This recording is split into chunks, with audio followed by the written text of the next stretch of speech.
ڈیرہ اسماعیل خان سے اسد عباس۔ ڈیرہ اسماعیل خان میں مسعود قبائل کے JUI شمولیتی تقریب سے مولانا فضل الرحمان کا خطاب۔ بدقسمتی ہے ہماری حکومت اور حکمرانوں نے ہمیشہ کوشش کی ہے عوام اسلام سے دور ہو۔ JUI کی ہمیشہ کوشش رہی ملک میں اسلام کا بول بالا ہو۔ ہمارا دین مکمل ہے، قرآن مکمل ہے، اسلامی تعلیمات مکمل ہے۔ میں نے انسانوں کو اس لیے پیدا کیا میری عبادت کریں۔ عبادات ہمیں ہمیشہ ایسا ماحول فراہم کرتی ہیں انسان کی زندگی میں سکون ہو۔ پرسکون ماحول عبادت کے لیے ضروری ہے۔ ملک کو حکمرانوں نے ڈبو دیا ہے۔ ملکوں میں جب ایسے حالات ہوتے ہیں تو عوام بغاوت پر اتر آتی ہے۔ نااہل کہتا ہے امریکہ کا نیا صدر مجھے فون نہیں کرتا۔ حکمرانوں نے چین کی 70 سالہ دوستی کو ڈبو دیا ہے۔ آپ نے پاکستان کو کالونی بنا دیا ہے۔ غریب آدمی میں اتنی سکت نہیں وہ بچوں کی دوائی لے سکے۔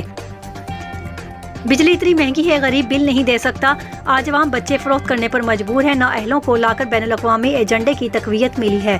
ہم نے سنجیدہ سیاست کی ہے۔ میرے والد اور میری سیاست سب ڈیرے والوں کے سامنے ہے۔ ڈیرہ کے جعلی نمائندے ڈیرہ کو ڈبونا چاہتے ہیں۔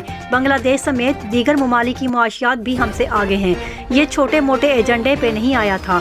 آج سب کہتے ہیں مولانا صحیح کہتا تھا کہ اس کو ایجنڈے کے تحت لایا گیا۔